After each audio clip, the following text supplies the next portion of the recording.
Jenna never backed down from a dare. She was known for her bravery. So when her friends dared her to drive Whispering Hollow Road, she laughed. "Easy," she said. Little did she know what awaited her.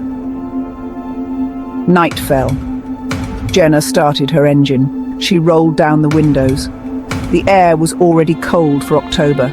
She could hear the crickets chirping. "See you soon," she shouted to her friends. They were huddled together, watching her. Jenna drove toward the edge of town. The street lights became fewer and farther between. Soon, her headlights were the only source of light. She turned onto Whispering Hollow Road. The pavement was cracked and overgrown with weeds. The trees on either side of the road met overhead, blocking out the moon. Jenna shivered.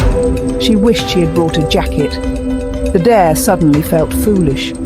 She thought about turning around, but what would her friends say? The road twisted and turned. Jenna gripped the steering wheel. She told herself to calm down. It was just a road. There was nothing to be afraid of. But her heart was racing. She thought about all the stories she had heard about Whispering Hollow Road. People said it was haunted. They said that people had disappeared there. They said that if you drove down the road at night, you would never come back. Jenna laughed out loud. They were just stories, ghost stories, meant to scare people. But she couldn't shake the feeling that something was watching her. The hair on the back of her neck stood on end. She could hear the wind whispering through the trees. Or was it whispering? It sounded almost like a voice that was calling her name. Jenna slammed on the brakes. Her car skidded to a stop. She held her breath. She could see something in the middle of the road. It looked like a person. She squinted her eyes. It was hard to see in the dark. The figure was tall and thin. It was wearing a long, flowing robe. Jenna's heart pounded in her chest. She reached for her phone. She needed to call for help, but her phone was dead. She had forgotten to charge it. The figure started to walk towards her car. It was moving slowly, deliberately. Jenna could see its face now. It was pale and gaunt. Its eyes were hollow and black. Jenna screamed. Section 4. The voice on the radio. Jenna fumbled for the gear shift. She threw the car into reverse and slammed her foot on the accelerator. The car lurched backward. She could see the figure in her rearview mirror getting closer. She spun the steering wheel and sped away. She didn't know where she was going. She just needed to get away from that thing.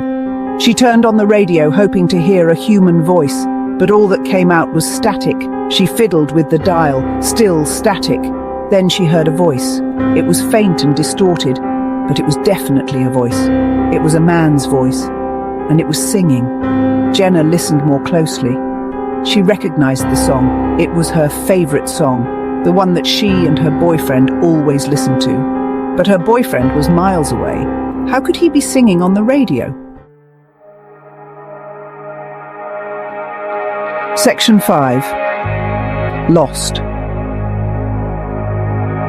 Jenna drove all night. She didn't know how long she'd been driving. She had lost track of time.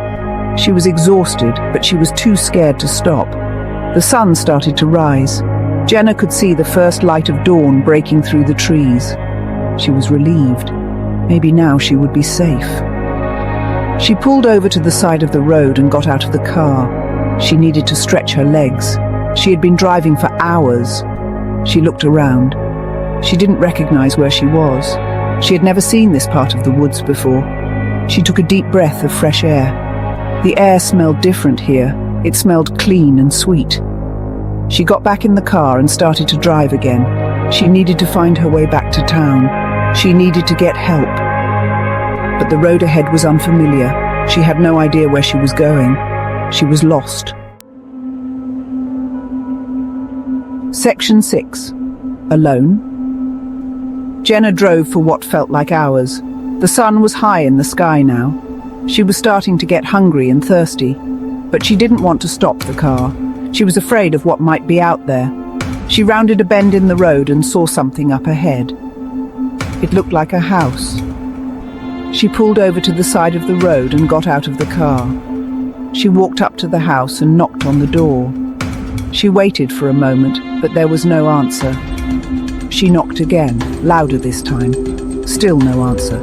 She tried the doorknob. The door was unlocked. She cautiously stepped inside. The house was dark and dusty.